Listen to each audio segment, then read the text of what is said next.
Four girls at the centre of an international custody dispute will remain in Australia for another month.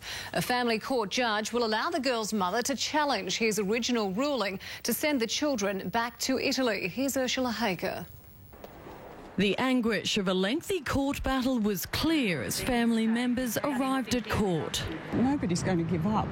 We can't give up. None of you would give up if it was your children. The girls' great aunt says the case is also taking its toll on the children. They're scared, they're angry, they're profoundly sad. But there may be light at the end of the tunnel. A family court judge agreed to hear arguments to overturn his orders to return the girls to Italy. He said no further step will be taken to return the children to Italy until the mother's application to discharge the original order is heard.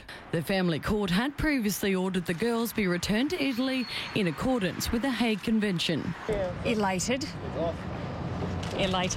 The judge said he wanted the girls to be interviewed by a child dispute resolution officer to determine their feelings on returning to Italy, their emotional development and maturity. They'll be thrilled to hear that they're going to have an opportunity to speak to someone and tell a professional how they feel and what their wishes are.